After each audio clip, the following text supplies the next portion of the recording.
ça me fait plaisir d'être avec vous ce matin, d'être dans la maison, ma maison. Est-ce que c'est bon? Ah, merveilleux, bon. Savez-vous que c'est parfois fatigant de tenir le micro quand tu prêches? Mais nous voulons bénir le Seigneur pour les investissements qui ont été faits au niveau des travaux ici à l'église. Nous avons aussi nos 5 chantiers, donc on y travaille très fortement pour y arriver. Je voudrais ce dimanche et le dimanche 23 enseigner sur cette thématique, les 4 batailles liées à la destinée. Bon, il y avait une personne qui avait une destinée ici, donc on va s'occuper de lui. Voilà, il faut réagir, il faut être un V8 dans la présence de Dieu, il faut réagir. Voilà, tu vois, j'étais en train de prêcher à nos frères à Kinshasa. Ils ont tellement soif. Je suis fini spirituellement épuisé. Ils ont pris tout ce qu'il y avait. Il fallait aller chez Dieu se ressourcer encore. Alors la capacité de donner dépend de la capacité de recevoir. Je crois que c'est un enseignement qui va beaucoup nous aider. Nous allons le faire aujourd'hui par la grâce de Dieu en 2 points et la semaine prochaine en 2 points. Comme ça, on va équilibrer, la semaine d'après en 2 points, comme ça on va équilibrer la matière qui est donnée. C'est un enseignement, donc ce n'est pas de l'excitation. Le but, c'est de nous donner l'information qui va nous transformer. Et donc, vous êtes encouragés à prendre des notes pour votre bien. Et je remercie le pasteur titulaire de me céder la chair. Ce matin, j'ai failli mettre exactement la même chemise que lui. Dernière minute, je me suis dit, je vais changer de chemise. Et puis j'arrive, je le vois dans la chemise, je dis, ah, Saint-Esprit, tu m'as bien dirigé. Voilà. Sinon, vous allez penser que nous nous entendons chaque matin, mais c'est la grâce de Dieu. Je vous invite, nous allons lire ce matin 3 textes de la parole. Je suis venu avec 2, mais le 3e a été rajouté par le Seigneur pendant le culte. C'est des textes courts qui seront devant nous. Le 3e, nous allons pouvoir le lire dans Matthieu chapitre 13. Je vous donnerai la référence exacte. Voici ce que la parole de Dieu nous dit dans 1 Roi chapitre 5, le verset 1 au verset 3. Attention pour ceux qui ont la version Semeur ou la version Second 21. Il faut prendre le texte à partir du verset 16. Si vous avez Semeur ou Second 21, la coupure n'est pas la même. C'est toujours la Bible, ne vous inquiétez pas. Mais la coupure n'est pas la même. Donc si vous avez Second 21 ou la Bible, le Semeur, il faut prendre à partir du même chapitre, mais à partir du verset 16 à 20. Si vous avez la version Louis II, qui est normalement notre version officielle, on va lire dans 1 Roi chapitre 5, le verset 1 au verset 6. Voici ce que la Bible dit. Hiram, roi de Tyr, envoya ses serviteurs vers Salomon, car il apprit qu'on l'avait oint roi pour Israël à la place de son père, et qu'il avait toujours aimé David. Salomon dit à Hiram, tu sais que David, mon père, n'a pas pu bâtir une maison à l'Éternel à cause des guerres dont ses ennemis l'ont enveloppé, jusqu'à ce que l'Éternel les eût mis sous la plante de ses pieds. Maintenant, l'Éternel, mon Dieu, m'a donné du repos de toutes parts, plus d'adversaires, plus de calamités. Voici, j'ai l'intention de bâtir une maison au nom de l'Éternel, mon Dieu, comme l'Éternel l'a déclaré à David, mon père, en disant, ordonne maintenant que l'on coupe pour moi des cèdres du Liban.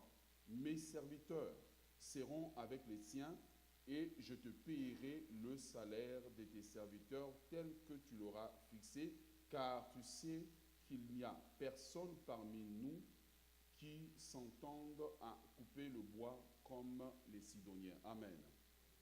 Le 2e texte sera dans Genèse chapitre 24, le verset 60 à 61, si vous l'avez.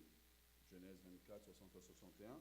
La parole de Dieu nous dit, ils bénirent Rebecca et lui dirent, ô notre sœur, puisses-tu devenir des milliers, des myriades, et que ta postérité possède la porte de tes ennemis. Et Rebecca se leva avec ses serviteurs, ils montèrent sur des chameaux et suivirent l'homme.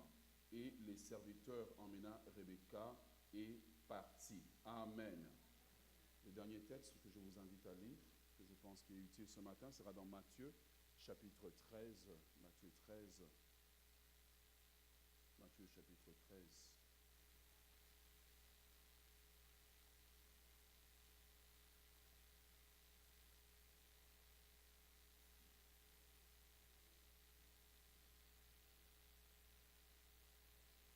Matthieu chapitre 13, à partir du verset 16, c'est la parabole, l'explication de la parabole de sémence. Jésus dit, « Mais heureux sont vos yeux parce qu'elles voient et que vos oreilles parce qu'elles entendent. Je vous le dis en vérité, beaucoup de prophètes et de justes ont désiré voir ce que vous voyez et ne l'ont pas vu, entendre ce que vous entendez et ne l'ont pas entendu. Vous donc écoutez ce que signifie la parabole du semeur. Lorsqu'un homme écoute la parole du royaume et ne la comprend pas, le malin vient et enlève tout ce qui a été sémé dans son cœur. Et cet homme est celui qui a reçu la semence le long du chemin. Celui qui a reçu la semence dans des endroits pierreux, c'est celui qui entend la parole et la reçoit aussitôt avec joie, mais il n'a pas de racine en lui-même. Il croit pour un temps et dès que surviennent les tribulations et les persécutions à cause de la parole, il y trouve une occasion de chute. Celui qui a reçu la semence parmi les épines, c'est celui qui entend la parole, mais en qui les soucis de ce siècle et les séductions des richesses étouffent la parole et la rendent infructueuse. Celui qui a reçu la semence dans la bonne terre, ça c'est le verset que j'aimerais qu'on se concentre dessus, c'est celui qui entend la parole, la comprend et il porte du fruit et un grain en donne 60, un autre, en donne 100, un autre 60 et un autre 30. Père, nous prions que tu nous parles ce matin. Je voudrais m'effacer, te laisser toute la place. De moi-même, je ne suis rien, mais je prie que tu puisses parler, je prie que tu puisses éclairer, Seigneur. Enlève de ma bouche ce qui n'est pas de toi, mais je prie que tu te glorifies en toutes choses dans le nom de Jésus. Amen. Je voudrais intituler ce premier message dans cette série, possède la porte de tes ennemis. Est-ce que tu peux le dire à ton voisin? Maintenant, choisis un V8 et dis au V8, possède la porte des ennemis. Tu vas voir, il va réagir. Lorsque nous regardons ces trois textes, à première vue, il semble ne pas avoir de fil conducteur et pourtant, il y a un fil conducteur. Vous savez, Dieu nous appelle tous à des grandes choses. Et si on regarde dans la parabole de la semence que nous avons lue dans Matthieu 13, la parabole de la semence, en fait, Jésus se sert d'un principe naturel pour expliquer un principe spirituel. Donc, il enseigne à partir du principe. Et en étant basé sur le principe, ce que nous comprenons, c'est que chaque grain, lorsque ce grain est planté dans un sol, ce grain a le potentiel de rapporter. Est-ce que vous êtes avec moi? Chaque grain a le potentiel de rapporter et, dépendamment aussi de la nature du grain, les grains qui sont jetés dans le même sol, certains grains vont rapporter 100%, d'autres vont rapporter 60%, d'autres vont rapporter 100%, 30%. Mais l'intention de celui qui a semé, c'est que chaque grain rapporte 100% de la capacité pour laquelle elle a été créée. Est-ce que vous êtes avec moi? Okay. L'intention du semeur, c'est de donner au grain les conditions nécessaires qui lui permettent de maximiser ce qui a été déposé en lui. Le grain en lui-même ne connaît pas ce qui est en lui, mais c'est celui qui sème le grain qui connaît le potentiel. C'est ça le principe derrière la parabole de la semence, en fait. C'est que même les grains qui ont réussi dans la bonne terre n'ont pas réussi de la même manière. Okay. Donc nous comprenons la deuxième des choses que Jésus dit.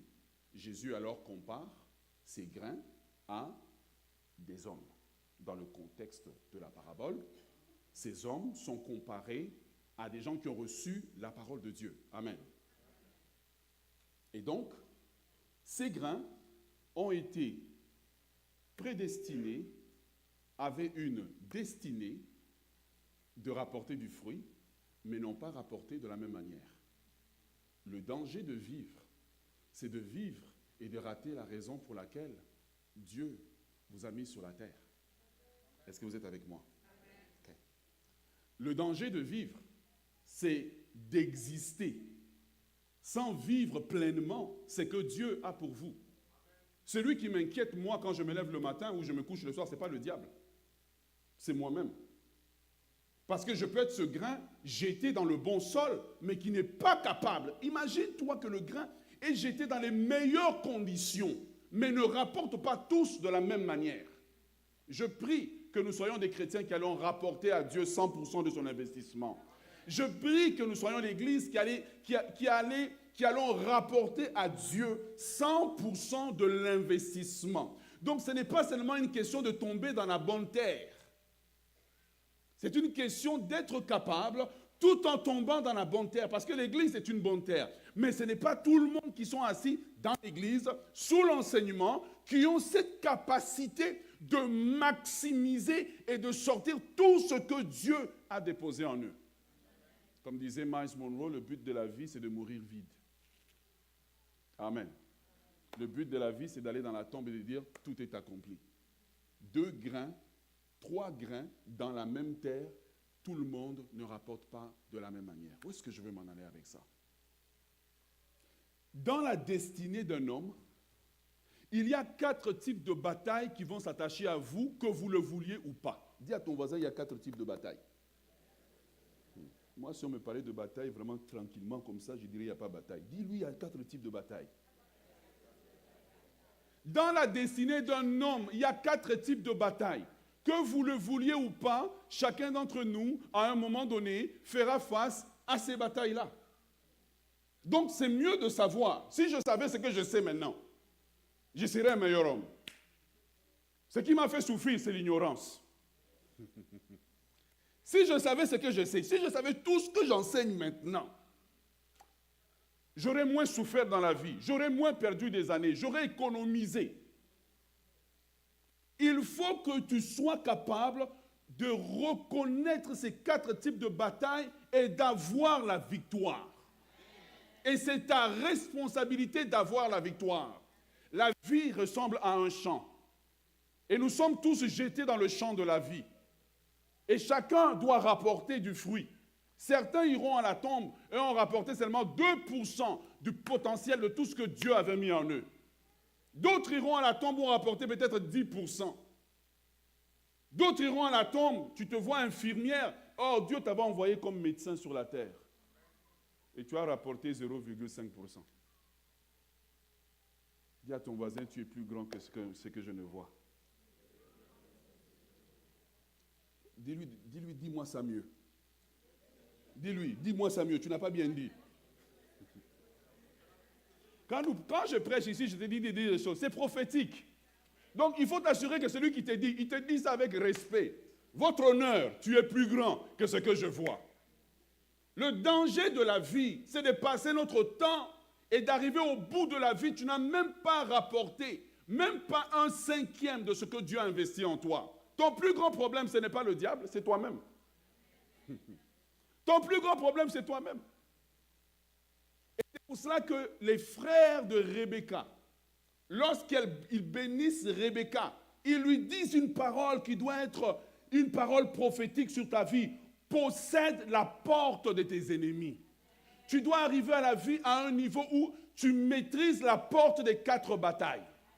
Tu dois arriver à maîtriser cette porte-là. Si tu la maîtrises, c'est là que tu vas posséder la porte de tes ennemis. Ils ne feront rien. Ils seront peut-être vivants encore, mais ils ne pourront rien faire qui va influencer les plans, les projets de Dieu pour ta vie, parce que tu es né pour l'excellence. Tu es né pour l'excellence, j'ai dit. Dis à ton voisin, tu es né pour l'excellence. Choisis un V8. Dis au V8, tu es né pour l'excellence. Normalement, les V8 réagissent dans la présence de Dieu. Dis-lui, tu es né pour l'excellence. Le danger dans la vie, c'est d'être né pour des grandes choses et de mourir. Moi, ce que je crains, ce n'est pas la voiture qui va me frapper. Ce que je crains, c'est de mourir et je n'ai rien accompli de tout ce que Dieu a mis dans ma vie. Ma plus grande crainte, ce n'est pas le diable. Ma plus grande crainte, c'est de mourir et je ne suis pas capable de dire tout est accompli. Quand tu as fait tout ce que Dieu t'a appelé à faire, mourir est un privilège. Parce que d'abord, quand tu as fait tout ce que Dieu t'a appelé à faire, ta présence même sur terre devient inutile. C'est pour ça que l'apôtre Paul disait, j'ai hâte de m'en aller d'un côté, mais parce que vous êtes encore charnel, je vais rester. Est-ce que vous êtes avec moi? Voilà pourquoi les frères de Rebecca, quand ils la bénissent, il la bénisse avec une parole particulière. Il dit, possède la porte de tes ennemis. Et quand je te parle de ces 4 types de batailles, ces 4 types de batailles ont 4 portes que tu dois absolument posséder. Si tu possèdes ces 4 portes, tu deviens invisible. Si tu possèdes ces 4 portes, tu deviens invincible. Ok, maintenant allons dans l'enseignement. Tu vois, je bénis Dieu, notre pasteur a introduit ce que je voulais dire. Habituellement, lorsque on parle de David, on dit que David était un grand héros. On dit que David a réussi. Et on dit que David avait eu l'intention de bâtir le temple, n'est-ce pas? Okay. Et Dieu lui a dit, tu ne bâtiras pas le temple. Pourquoi? Parce que tu as versé trop de sang. Ça, c'est la version du journal télévisé de 20 heures. Allons un peu au journal télévisé de 23 heures. Le fils Salomon, qui a vécu avec David, qui a été dans la maison de David, nous donne maintenant des informations complémentaires. Il dit ceci, David avait l'intention, c'était dans sa destinée de bâtir le temple. C'était dans ses plans de bâtir le temple. Mais la Bible dit qu'il n'a pas pu bâtir ce que Dieu avait prévu dans sa destinée. Pourquoi? À cause de qui? À cause de qui? À cause de ses ennemis qui sans cesse lui ont fait la guerre. Il a gagné à la fin, mais n'a pas pu bâtir. Est-ce que vous êtes avec moi? Il a bâti, il a réussi, il a vaincu. Mais le temps de bâtir, il était trop fatigué. Le temps de bâtir, il était trop vieux. Le temps de bâtir, il n'avait plus la capacité. Il avait encore l'argent, mais le temps de vivre n'était plus là. Il était arrivé au bout. Le danger de la vie, c'est de prendre les batailles inutiles. Alors, numéro 1, aujourd'hui, on va parler de vaincre les ennemis internes. OK? Pour ceux qui prennent note, vaincre les ennemis internes. David, c'était parmi les grains qu'il devait rapporter pour le royaume de Dieu, c'était de bâtir le temple. Il a vaincu Goliath. Il a gagné plusieurs batailles, mais si tu regardes le parcours de David, on dit à la fin, même il y a un texte qui dit qu'à la fin, il était sur le champ de bataille et David était fatigué. Tu vois, dans la vie, c'est qu'on doit savoir la première des choses pour pouvoir aller dans ce que Dieu nous veut. Le premier type de bataille, ça s'appelle vaincre les ennemis internes. Dites avec moi, vaincre les ennemis internes. Les ennemis les plus dangereux, ce n'est pas les ennemis externes, c'est les ennemis internes. Les ennemis les plus dangereux, ce n'est pas les ennemis externes. On est trop préoccupé par le diable. Je vais vous parler des choses qui vont vous aider. Donc David a l'onction. David a l'argent pour bâtir le temple. Mais les ennemis l'accablent de tous côtés. Frère, je prie qu'à la fin de ce message, Dieu ouvre tes yeux pour que tu sois quelqu'un qui va accomplir dans ton temps tous les plans et les projets que Dieu a prévus pour toi. Il ne sert à rien de vivre et de rater la raison pour laquelle Dieu t'a mis sur la terre.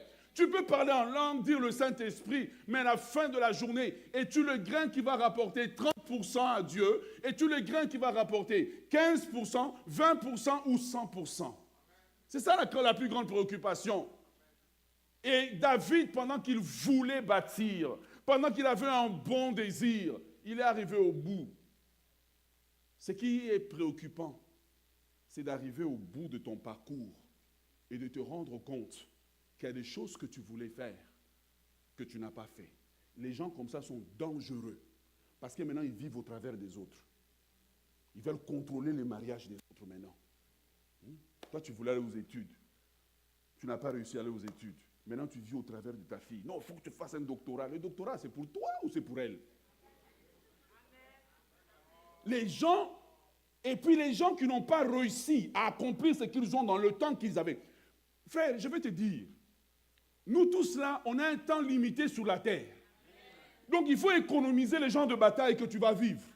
Il y a des batailles que tu peux éviter. Si tu prends tout, tu vas arriver comme David au bout. Tu veux bâtir le temple, mais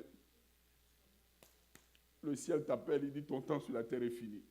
Le psalmiste dit que dans ton livre, m'était réservé tous les jours. À certains, la vie donne 70 ans. À d'autres, la vie donne 100 ans. À d'autres, la vie donne 20 ans. Pourvu d'arriver au bout.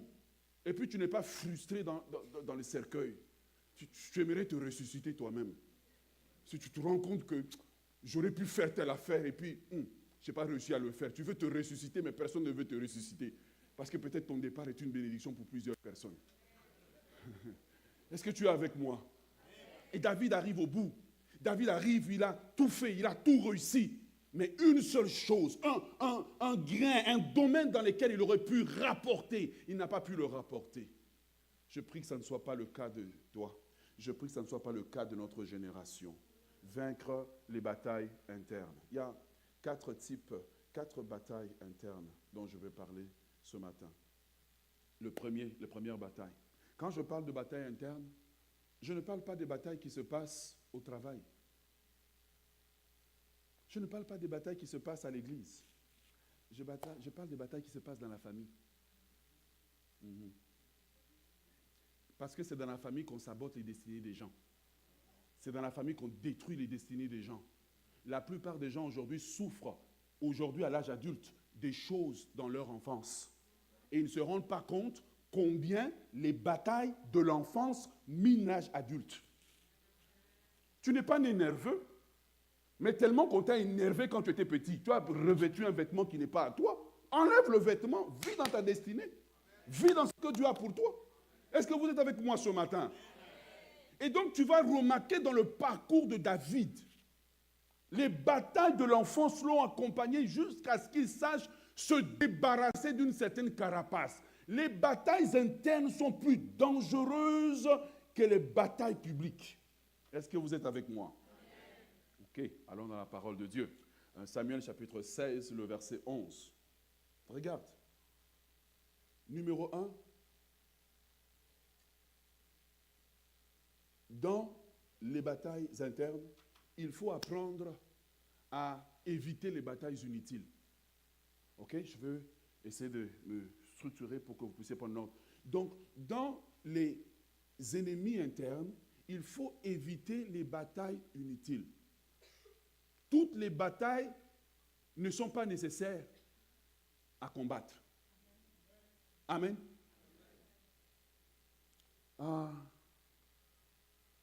Suppose que la sœur Elissa va pour son mariage. Alléluia.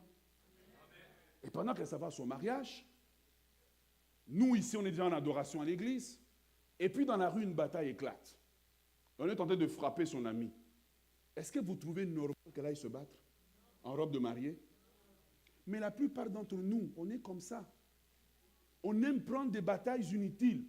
Il y a des batailles qu'il faut esquiver. Tu n'as pas vu. Tu n'as pas entendu. Parce que les coups de cette... Tu peux aller dans une bataille inutile, remporter la victoire. Mais les coups et les conséquences de cette bataille sur ta vie sont à long terme. Est-ce que vous êtes avec moi? C'est comme ça que David avait l'habitude d'être constamment méprisé et écrasé par ses frères. Frères, il faut développer l'art d'esquiver. Est-ce que tu es avec moi? L'art d'être le palmier. Tu as vu le palmier quand le vent souffle? Non, il est beau, hein? On dirait qu'il fait du tai chi. Le palmier esquive. Notre problème, c'est que nous voulons nous engager dans toutes les batailles. Il y a des batailles que tu gagnes, mais dont les conséquences sur ton cœur. Tu as gagné, mais tu as perdu. L'art d'esquiver. David arrive. Dieu lui prépare pour aller rencontrer Goliath. Premièrement, 1 Samuel 16, on vient chercher un roi. On vient chercher qui sera le roi d'Israël. On dit à Isaïe, appelle tous tes enfants. On a dit appelle qui? Donc même les enfants qui sont nés d'une concubine, ce n'est pas ses enfants? Oui. Il appelle tout le monde sauf David. Tu vois? Et dans les batailles inutiles, ce qu'on doit comprendre, c'est que c'est des types de batailles dans lesquelles Tu te bats pour avoir de l'attention d'un parent ou de quelqu'un de ta famille. Et cette personne ne te donne jamais l'attention. Donc maintenant, vous êtes dans un jeu dans lequel toi, tu te bats pour avoir l'attention, lui, il ne te donne pas l'attention. Et ça crée en toi comme une crevasse dans ton cœur. Ce qui fait maintenant que quand tu grandis, tu as réussi dans la vie. Mais si on ne t'a pas acclamé quand tu as prêché, c'est la fin du monde. Tu es toujours en mode en train de te comparer avec les autres. Parce qu'en fait, le problème, ce n'est pas la bataille d'aujourd'hui, c'est la bataille d'hier. C'est pour ça que j'aime quand la Bible dit les choses anciennes sont passées. Il y a des choses avec lesquelles Dieu doit traiter. La plupart même des batailles que tu trouves dans les mariages, ce n'est pas ce qui arrive devant, c'est ce qui est arrivé avant. C'est ce qui est arrivé quand tu étais petit. On ne t'a pas donné l'attention, on ne t'a pas préparé chez toi. Et tu arrives dans ton mariage, tu deviens un dictateur. Moi, il faut que ma nourriture soit chaude, 30 degrés. Tu as ton thermomètre, il faut que ça chauffe à 30 degrés. Tu te promènes avec. Le problème, ce n'est pas ce qui arrive aujourd'hui. C'est une bataille qui a laissé des conséquences. Tu t'es battu pour l'attention et tu n'as pas nécessairement obtenu l'attention. Et on appelle tous les enfants d'Isaïe pour qu'ils viennent, on vient chercher le roi. David pensait que parce qu'il travaillait dans les prés d'Israël, qu'on va l'appeler, on appelle tout le monde sauf lui. En d'autres termes, on lui envoie un message pour dire, tu n'existes pas. Qu'est-ce qui se passe lorsque pour ton père, tu n'as pas existé? Qu'est-ce qui se passe lorsque ton père n'a pas reconnu ta paternité? Il était ton père. Qu'est-ce qui se passe lorsque tu as grandi et tu te rends compte que celle que tu appelais maman n'était pas vraiment ta maman? Qu'est-ce qui se passe lorsque très enfant, tout à coup, tu as été appelé à grandir soudainement, à devenir un adulte alors que tu étais encore un enfant? Nous luttons tous avec ce genre de bataille où nous avons besoin d'être aimés, mais les gens qui sont supposés nous aimer ne nous aiment pas comme nous aimerions être aimés. Et nous grandissons avec des défauts qui font que lorsque nous croisons maintenant les Goliaths de demain, nous avons du mal à les combattre. Est-ce que quelqu'un est avec moi ce matin? Est-ce que quelqu'un est avec moi ce matin? Et il faut que Dieu puisse travailler en nous pour nous guérir des manques que nous avons eus en grandissant, parce que si Dieu ne traite pas avec ça, nous allons les manifester dans notre vie adulte, nous allons les manifester dans les choses que nous faisons. Est-ce que tu es avec moi? Okay.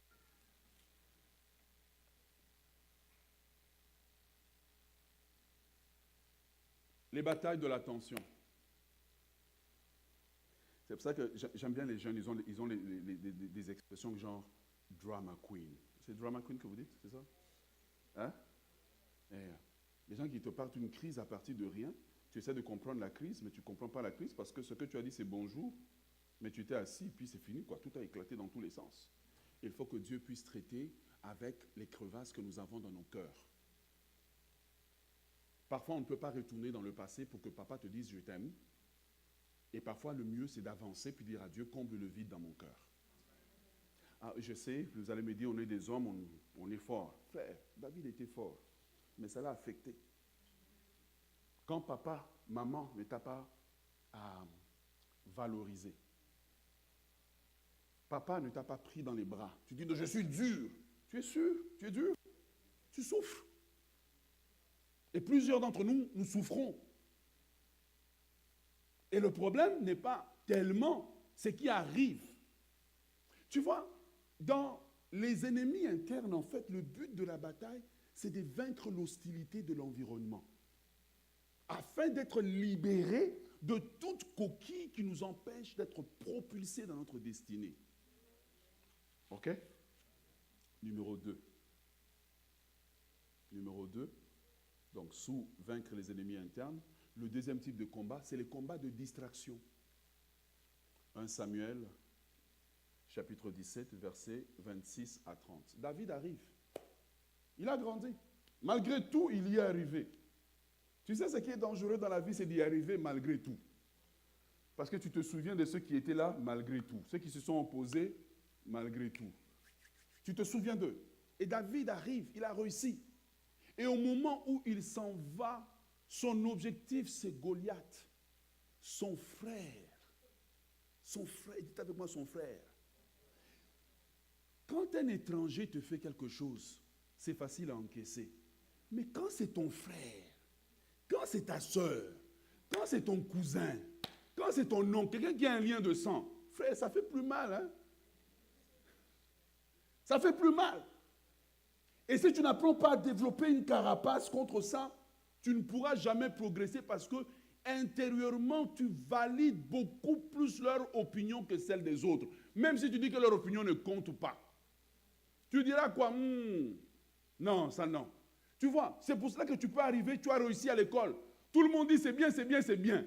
Mais si ton père ou ta mère ne dit pas que non, c'est excellent.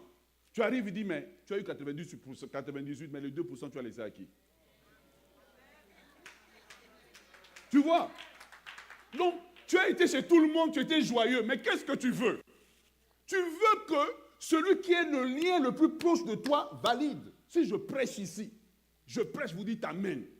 Mais si je rentre dans la voiture et puis l'air est climatisé, là, et puis il y a un silence jusque Repentigny, je ne passerai pas un bon après-midi. Je sais que la personne qui a le lien le plus proche de moi n'a pas validé. Voilà pourquoi il est important de développer une culture de dire c'est bon. Pas une culture seulement de voir le mal. Non, je vois le bien. J'ai vu le mal, mais j'ignore un peu le mal pour un temps. Je ne vois pas le mal pour un temps. Bravo, bravo, bravo. Tu es 22e de la classe sur 24. Bravo, bravo, bravo. On a fait un progrès. Alléluia. Est-ce que tu es avec moi? Et donc, David arrive. Parce que la plupart d'entre nous, les plus grands problèmes que nous avons, ce n'est pas avec des étrangers. C'est les batailles internes. Tu sais, quand tu te lèves la nuit, là, tu penses que tu parles en langue, mais tu parlais juste en te plaignant dans le vide. C'est les batailles internes. Et si tu n'apprends pas à vaincre les batailles internes, tu ne peux pas briser la loi de l'environnement qui poursuit la percée. Et Dieu doit te rendre assez fort pour être capable de vaincre les lois de l'environnement qui te permettent maintenant de percer dans ce que Dieu a pour toi, parce que tôt ou tard, tu reviendras toujours voir ton frère. Hey, comment c'était? Et Satan endurcit son cœur. Et toi, maintenant, tu es découragé. Est-ce que tu es avec moi? David arrive pour vaincre. Le plan de Dieu, c'est Goliath. N'est-ce pas? Et Goliath représente la véritable bataille qu'il doit vaincre. Mais qu'est-ce qui arrive? Pendant qu'il est en train d'aller, la bataille de distraction se déclenche dans sa vie. Son frère dit, oh, petit, on te connaît. On te connaît. D'ailleurs, à Bethléem, là, tu es connu. Hein? Et puis son frère commence à dire, d'ailleurs, tu es un vantard. Toi, là, tu parles trop. Vantard. Tu te mêles. Est-ce que toi-même, tu t'es déjà battu dans ta vie? Tu vois? On est en train, en fait, de le casser. Et plusieurs d'entre nous sommes victimes des paroles des gens qui sont en lien de sang avec nous directement. Est-ce que vous êtes avec moi? On est en train de le casser. Maintenant, il a le choix entre se concentrer sur une bataille inutile ou simplement d'esquiver. Dire que m'engager ici, je vais rater Goliath. Or, Goliath n'est là que dans une fenêtre de temps. Si tu rates Goliath là, il va falloir que Dieu crée une autre guerre. Donc tu rates une saison. Je veux parler à quelqu'un qui a raté des saisons de sa vie. Je veux parler à quelqu'un qui a raté des saisons de sa vie. Tu vois, maintenant Goliath n'est là que dans une fenêtre de temps. Or, dans la fenêtre de temps où Goliath se présente, qu'est-ce qui se passe? Son frère.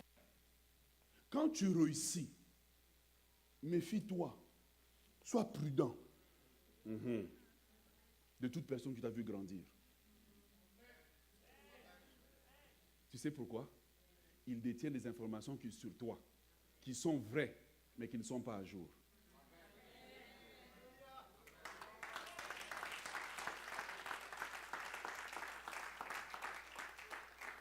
Pendant que Dieu est en train de mettre à jour tes fichiers, que tu es passé de l'enfant d'hier à l'homme d'aujourd'hui, lui n'était pas là. Mais la coquille est la même, tu vois, l'emballage est la même, mais le contenu a changé. L'emballage est le même, mais le contenu a changé.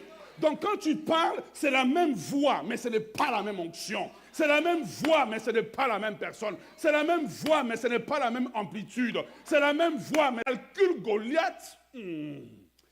Si je perds le temps avec lui, la fenêtre va se fermer. Le choix est entre la fenêtre de ma destinée et une bataille inutile. J'aimerais parler même aux gens qui sont en business. Parfois, il vaut mieux perdre un client avec ton argent garder ta paix et ta réputation. Que te battre avec lui, oh, il me doit $1000. Laisse $1000, perds $1000, mais garde ta paix parce que Dieu a mieux pour toi. En réalité, quand tu es dans le plan de Dieu, personne ne peut te voler.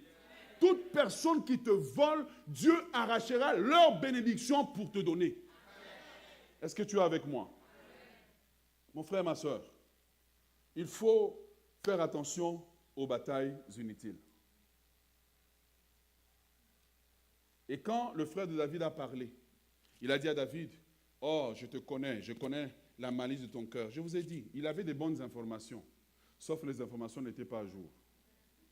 Je me suis assis à un cellulaire dernièrement. Quand j'ai ouvert le cellulaire, automatiquement le logiciel a reconnu le réseau. Et le logiciel m'a demandé, « Veux-tu que je me mette à jour ?» J'aimerais dire à quelqu'un, mets-toi à jour sur quelqu'un. Mets-toi à jour sur quelqu'un. Les informations que tu as sont erronées. L'emballage est le même, mais le contenu est... c'est bon ça, hein? Laissez-moi dire amen à moi-même. Seigneur, tu es merveilleux. Merci de nous parler ce matin. L'emballage est le même, mais il s'est passé 20 ans depuis que la chose est arrivée. Toi, tu demeures toujours dans des choses d'en bas. Alors que Goliath est là devant la personne.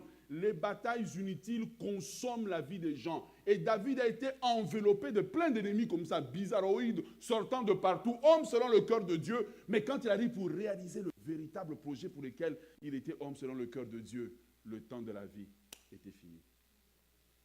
Est-ce que tu es avec moi? Bataille numéro 3. Bataille numéro 3 dans les batailles internes. C'est les batailles collatéraux.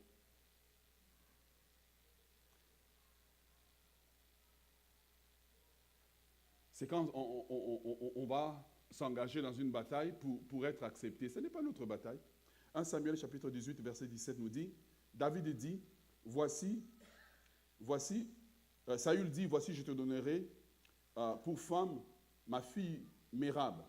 Sers-moi seulement avec bienveillance et soutiens quoi? Les guerres de l'Éternel. Or, Saül se disait, je ne veux pas mettre la main sur lui, mais que la main des Philistins soit sur lui. Frère, je te parle, ma soeur, je te parle ce matin, parce que Dieu veut te parler. Beaucoup sont en train de perdre du temps de vie que Dieu leur donne, parce qu'ils s'engagent dans des batailles qui ne sont pas les leurs.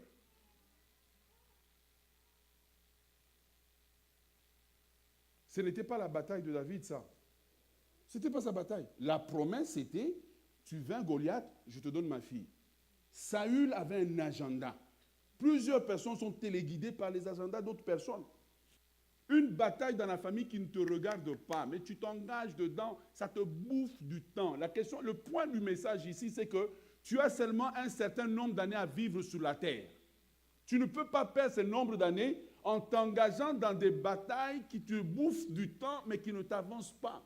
Et David est parti risquer sa vie alors qu'il pouvait réclamer à Saül en disant, tu ne peux pas me faire ça parce que j'ai déjà vaincu Goliath normalement, donne-moi ma femme. Mais David n'a jamais réclamé ce qui était à lui. Il est parti s'engager dans une bataille inutile. Il est parti s'engager dans une bataille collatérale. C'était la bataille de Saül, c'est devenu sa bataille. Ma prière ce matin, c'est que Dieu nous donne le discernement de savoir quand nous devons aller et quand nous devons nous retirer. Voilà pourquoi, avec le temps, David a développé cette stratégie de poser la question à Dieu. Irai-je? Monterai-je? Seras-tu avec moi? On ne peut pas juste s'engager dans le vide dans tous les combats. Les gens qui s'engagent dans tous les combats, les gens des combats collatéraux, c'est des gens de l'opinion publique. Ils aiment toujours savoir où est-ce que la balance de l'opinion penche. Mais l'opinion peut pencher dans une direction dans laquelle Dieu n'est pas. Ce n'est pas parce que la majorité est d'accord que Dieu est d'accord. Et parce que les gens sont embourbés dans des batailles inutiles. Dans les batailles inutiles, on trouve la catégorie des gens qui forment des clans.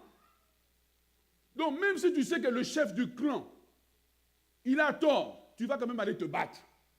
Parce que vous êtes devenu une gang, c'est difficile au Québec. Hein? Une bande, voilà, une bande spirituelle. Vous êtes devenu une bande spirituelle, donc personne n'a le discernement. C'est-à-dire, est-ce que ce que nous faisons est bon? Simplement parce que vous avez décidé qu'on est ensemble et on est contre telle chose, on est contre telle chose. Les hommes qui marchent vers leur destinée, c'est les hommes qui ont développé l'art de ne pas rentrer dans des combats collatéraux. Dire, tu es mon ami, je suis d'accord avec toi, mais ça c'est ta bataille, ce n'est pas la mienne. David est entré dans une bataille qui ne lui appartenait pas. En plus, on l'a menti, on l'a dit c'est une guerre de Dieu. Ce n'était pas une guerre de Dieu. On voulait le tuer. Et ne sois pas la personne qui est téléguidée. Tu n'es pas ça, tu es téléguidé par tout. Parfois, face à certaines choses, recule un peu, son de Dieu pour dire non. Ça semble normal, mais ce n'est pas normal. Et David est entré dans cette bataille. Si ce n'était pas Dieu qui l'avait protégé, il aurait perdu sa vie. Est-ce que tu es avec moi? Ok. Numéro 4 sous les ennemis internes. Numéro 4. Le PowerPoint est la façon pour nous guider. Numéro 4, c'est ce que j'aime. C'est ce que j'appelle les combats d'élévation. Il y a des batailles comme ça dans ta vie, que ce sont des batailles qui te propulsent. Ouais. Et il faut développer l'art de les reconnaître. Tu vois? Il y a des batailles comme ça, c'est Dieu qui te jette dedans. Je te dis, j'ai fui un homme très, très bouillant, très quart de tour. Mais Dieu m'a emmené dans son école, il m'a appris à être relax. Je regarde une bataille, je dis, je ne mettrai pas ma tête ici. C'est une perte de temps pour moi. Je vais sortir avec des problèmes de cœur. Je vais sortir avec une colère. Non. Les batailles d'élévation. Dis Dieu à Dieu de te montrer. Quand David a entendu la situation de Goliath, quelque chose en lui a résonné. L'onction qu'il avait reçue a résonné avec le problème. Et David a reconnu que ça ici, c'est une porte d'élévation que Dieu me donne. Et ce que nous avons besoin dans notre vie, c'est de fuir tous les autres types de batailles et de reconnaître les portes que Dieu ouvre au travers de certaines batailles, au travers de certains défis dans notre vie. Mais pour y arriver, tu ne peux pas être une personne qui a une opinion sur tout. Tel chanteur a divorcé, tu as une opinion. Tel serviteur de Dieu est tombé, tu as une opinion. Tu es tellement préoccupé par la vie des autres que tu ne vois pas que quand tu as commencé à critiquer, tu avais 20 ans, là tu as 35 ans. Et tu perds des années précieuses de ta vie dans des batailles inutiles. Frères et sœurs, je veux te dire pour moi, tu fais ce que tu veux. Mais j'ai décidé pour moi, toute vidéo dans laquelle on dit les hommes de Dieu ou qu'on veut critiquer, je ne clique pas. Je n'ai pas besoin de cliquer. Je vais perdre 20 minutes de ma vie, du temps que Dieu m'a donné. Aller regarder des choses inutiles pour avoir une opinion inutile et dire des choses inutiles. Prie Dieu de développer l'art de reconnaître les batailles inutiles. Un dimanche, je suis venu ici. Et ce dimanche, le pasteur devait prêcher. Mais sa santé ne lui permettait pas. Et à 10 heures, je pense qu'il était 10h20, on conclut qu'il ne peut pas prêcher. Et il me dit, tu vas prêcher. Toute personne aurait paniqué. J'ai reconnu une bataille. Quelque chose en moi a résonné. Quelque chose en moi a dit, c'est pour moi. J'étais né pour ça. J'ai été fabriqué au ciel pour ça. Il faut que tu parles de toi-même en des termes qui choquent les gens. J'étais né pour solutionner ces problèmes. Ce problème existe à cause de moi. Ce problème va révéler en réalité qui je suis. Les autres connaissent l'extérieur, mais l'heure est venue par ce problème de manifester la gloire que Dieu a déposée en moi. Ce dimanche-là, je suis monté ne sachant pas qu'est-ce que j'allais dire. J'étais devant. Je ne sais pas où je m'en vais. Mais soudainement, pendant l'enseignement, un manteau est tombé sur moi. Et la dimension a changé. Et prie Dieu de te permettre de reconnaître les batailles qui sont à toi. Tes batailles d'élévation, car tout le monde a ses batailles d'élévation. l'élévation ne se fait jamais en douceur. L'élévation se fait toujours face à l'adversité. Connais-tu un avion qui décolle si les vents ne sont pas contraires? Même moi, je ne monterai pas dedans. Toute élévation se fait toujours avec un vent qui est contraire, mais qui te propulse lorsque tu sais briser tes peurs et t'engager dedans. Amen.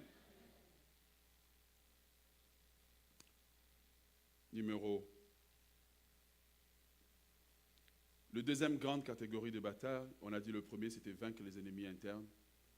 La deuxième grande catégorie, maintenant, il faut que Dieu nous aide à vaincre notre dialogue intérieur. Parce que chacun d'entre nous a un dialogue intérieur. Pendant que tu es assis, ton dialogue intérieur. Certaines personnes ont comme dialogue intérieur, je ne peux jamais faire plus de 50 000 $. Donc quand tu vois quelqu'un qui regarde, exemple, une maison de 500 000, tu le trouves orgueilleux. En fait, ce n'est pas que tu le juges, c'est ton dialogue intérieur.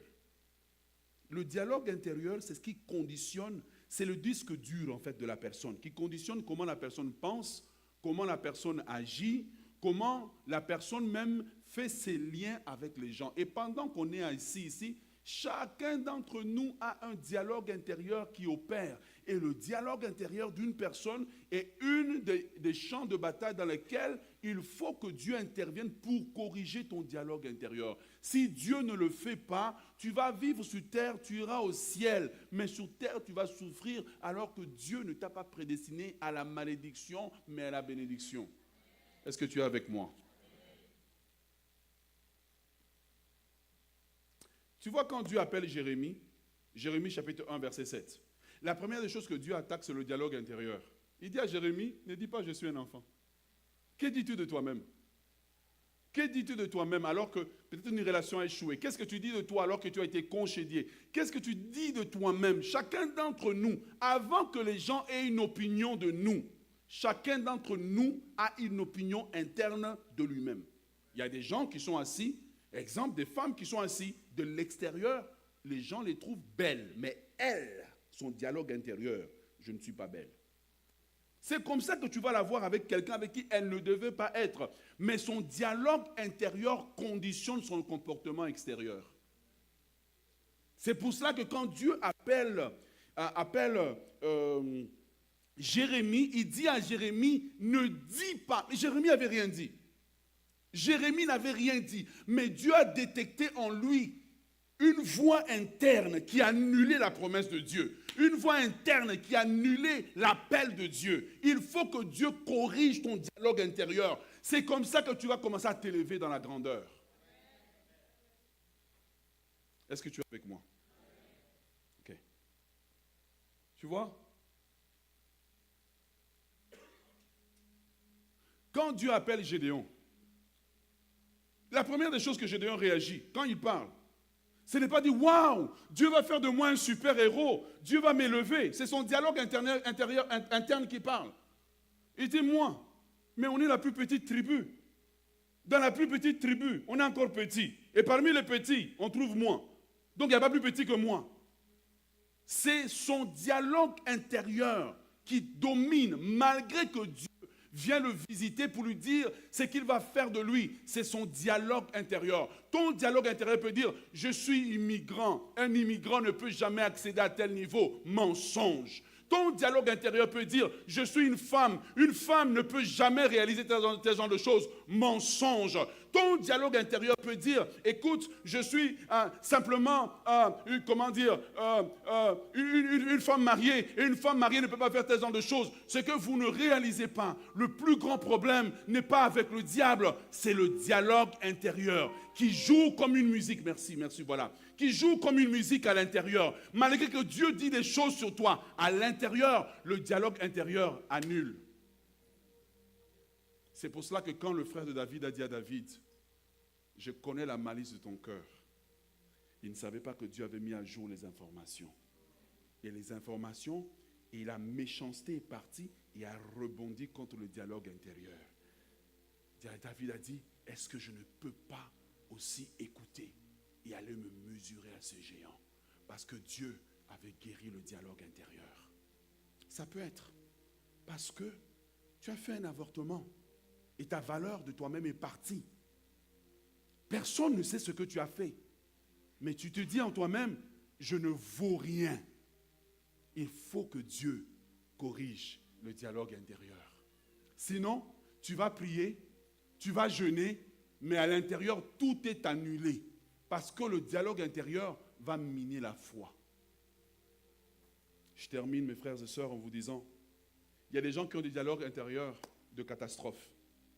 C'est des catastrophistes. Tout ce qui arrive, on peut te donner quelque chose, mais en toi, tu te dis, ça va mal, c'est terminé. Ça va mal, c'est terminé. Ça va mal, c'est terminé. Tu deviens le prophète de ta propre vie. Et le danger, c'est que de l'extérieur, tu dis, j'ai la foi. Mais à l'intérieur, la voix interne annule ce que tu fais à l'extérieur. Et tu vois, ce n'est pas une question vraiment de prier. Il y a beaucoup de gens qui prient, mais la voix interne annule ce qui se passe de la bouche. Voilà pourquoi la Bible dit, si tu confesses de ta bouche et que tu crois de ton cœur, il faut que la bouche et le cœur s'alignent. Est-ce que tu es avec moi? Et donc, il y a des gens comme ça qui sont là avec la...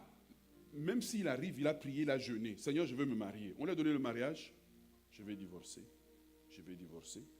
Je vais divorcer. Proverbe chapitre 23, je pense que le verset 10 dit, tel un homme pense, tel il est.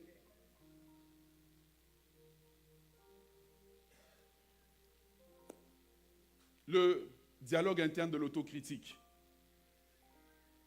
C'est des gens comme ça qui n'aiment pas tout ce qu'ils font. Ils trouvent toujours des choses à se critiquer. C'est une vieille maman qui m'a aidé. Elle m'a dit un jour, il faut que tu t'aimes. Si tu t'aimes, les gens vont t'aimer. Est-ce que vous me comprenez? Il y a des gens comme ça. Ils s'automutilent en fait intérieurement. Ils s'autocritiquent intérieurement. Tu voulais perdre 10 livres, tu as perdu 10, maintenant tu veux perdre d'autres 10. Tu vois? Et donc il faut arriver que Dieu guérisse ce dialogue intérieur qui est toujours négatif envers toi-même. Combien de gens se regardent dans le miroir et puis ils s'insultent eux-mêmes? Tu dis rien de ta bouche, mais c'est juste comme une voix à l'intérieur de toi qui t'insulte. Tu penses que c'est le diable, ce n'est pas le diable, c'est ton dialogue intérieur. Donc tu as vu, c'est le dialogue intérieur, peut-être tu entends ton père ou ta mère qui te dit, toi, tu ne vaudras jamais rien.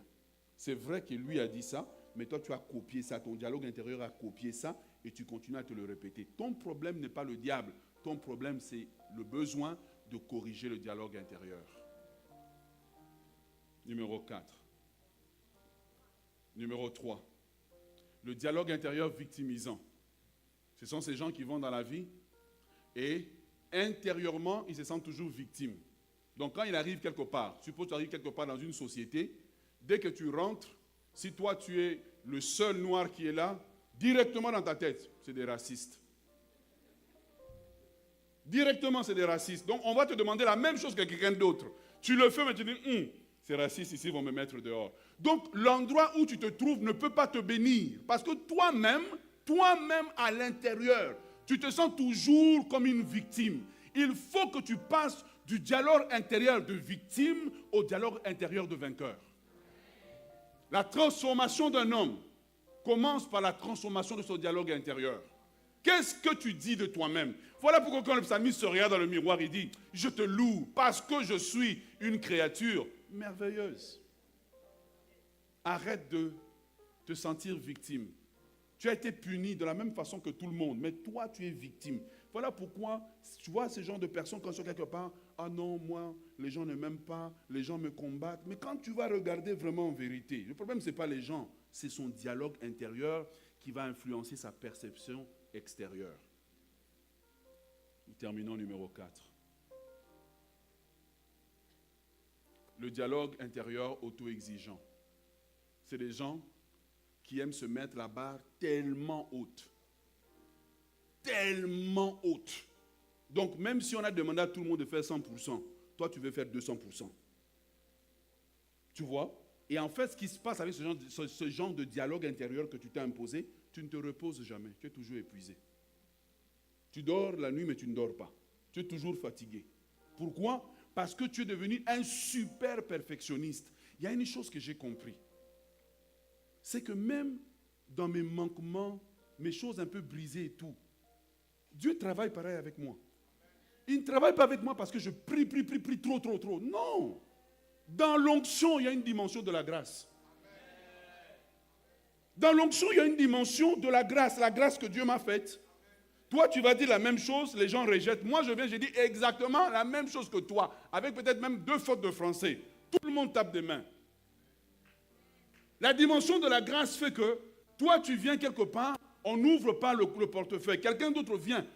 La même personne qui t'a dit non, prends $1000 et lui donne. C'est la dimension de la grâce. Il faut comprendre, pour vaincre ce type de dialogue-là, qu'il y a une dimension de tes efforts, mais une dimension où tout est grâce. Et comme le pasteur Kazan avait si bien dit, il y a une dimension où la grâce de Dieu te suffit. Elle te fait survivre au milieu de circonstances difficiles. Au milieu des temps difficiles, tu peux rester et fonctionner. Il y a des moments où tu es tellement pris dans des rythmes de réunion où tu n'as pas eu le temps de prier comme tout, mais dès que tu arrives devant, le ciel s'ouvre. C'est la dimension de la grâce. Sinon, vous allez vivre une vie que le diable vous impose, toujours vous met des exigences surélevées. Il y a une dimension même pour entrer dans le mariage. Ce n'est pas la beauté, c'est la grâce. Ce n'est pas la grâce. Tu vois pas quelqu'un qui s'est marié, la soeur ne sait même pas cuisiner. Mais elle est mariée. Toi, tu sais cuisiner, tu sais tout faire, tu sais accueillir. Mais elle est mariée. C'est la dimension de la grâce. Que Dieu vous bénisse abondamment.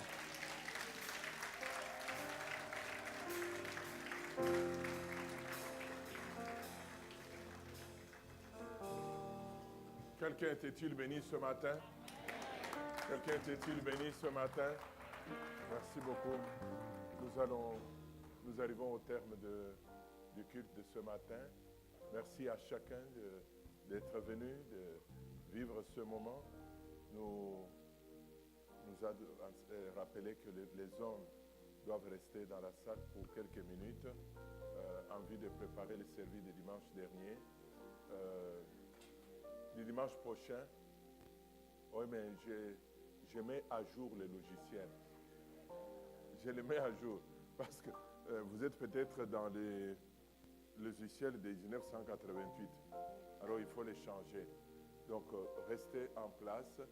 Les différents ministères, si vous contribuez au culte de dimanche prochain, communiquez avec notre leader, mets-toi debout. Pour vous proposer ce que vous voulez. Le culte de dimanche prochain sera un culte de fête en l'honneur de l'homme, qu'il soit papa, qu'il ne soit pas papa, mais vous êtes un homme. Donc ce que nous allons faire, mais les réunions de semaine auront lieu. Vous êtes là, voulez-vous vous lever? Nous prenons un dernier chant. Je demanderai à notre bien-aimé Joseph de clôturer le culte de ce matin. Nous prenons un dernier chant ce matin. Tu viens, ma fille. Oh, je m'abandonne à toi, mon être entier, je te soumets, sans rien retenir, sans rien retenir. Oh, je m'abandonne à toi, Seigneur, mon être entier, je te soumets tout, sans rien retenir, sans rien retenir, oh, sans rien retenir, sans rien retenir, oh, je m'abandonne,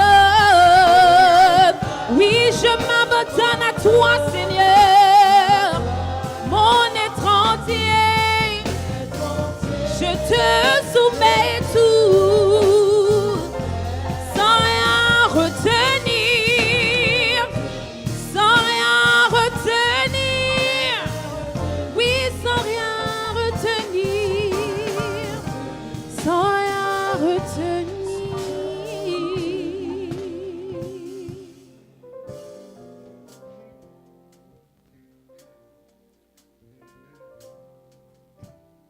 Merci, ô notre Dieu. En effet, nous nous abandonnons pleinement à toi. Et sur ta parole de ce matin, nous prions que tu libères. Nous prions que tu guérisses. Nous prions que tu agisses, Seigneur, car nous voulons que ces barrières soient brisées. Nous voulons être libérés de nous-mêmes afin de rentrer pleinement dans la destinée que tu nous as acquise. Sois béni, ô notre Dieu. Merci pour cette journée. Seigneur, nous savons que ce n'est que le début et nous nous attendons à toi. Sois béni, exalté, magnifié en ton nom, Seigneur. Que tous ceux qui sont ici ce matin soient bénis. Que ceux qui regardent soient bénis et reçoivent ton onction toute particulière, toute nouvelle, afin que tout logiciel soit mis à jour et que, Seigneur, nous soyons conscients du merveilleux plan que tu as pour nous. Sois béni, exalté et magnifié, Père. Au nom de Jésus, nous te prions. Merci de nous raccompagner dans nos demeures respectives et que seule ta gloire se manifeste, Père. Amen.